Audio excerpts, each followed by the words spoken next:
News coverage.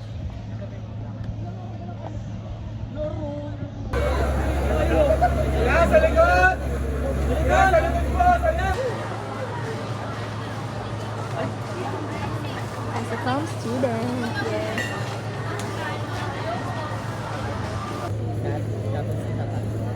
Guys, nakapila si Direk. Si Direk. Ayun o. Uy, makita yun. Sa'yo may ikaw si Kate Bundal yan. Hi, Jade. Nawain niya. Oh, ano masasabi mo sa experience mo ngayong araw? Parang ang bilis natapos kasi hindi pa kami nakapag-focus. Ikaw naman, our chapter 3. Okay. Gutom na.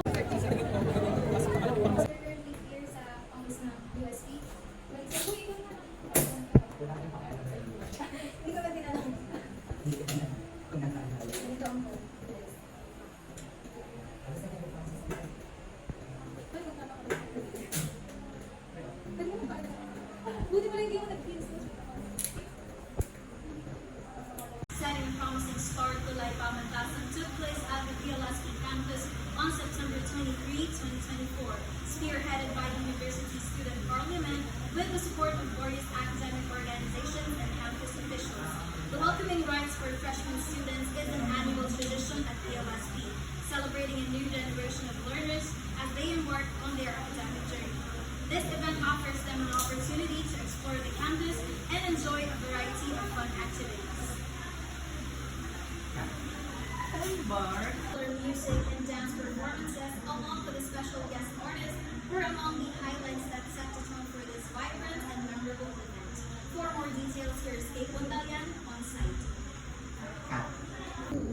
Alam nyo, ganyan talaga dapat yan. Mamaya ka mag-direct. Hi guys, we're still here at the USB office dahil nag-record pa kami ng mga voiceovers for the news coverage for today's video. At ang aming mga director and all ay kumakain. Kita niyo, nakakahiya. Malapit na yung tinutuloy ko.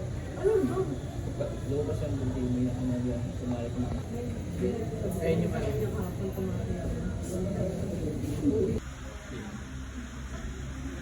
Thank you, Kate. The welcoming rites indeed sets is an incredible start of the academic year for these freshmen. Thank you for tuning in with us. Yung mga nandito lang magre-record mo. Basta-basta. PLSP celebrates another era of academic prowess with the welcoming rites titled Tulay Pamantasan, Hakbang sa Magandang Kinabukasan.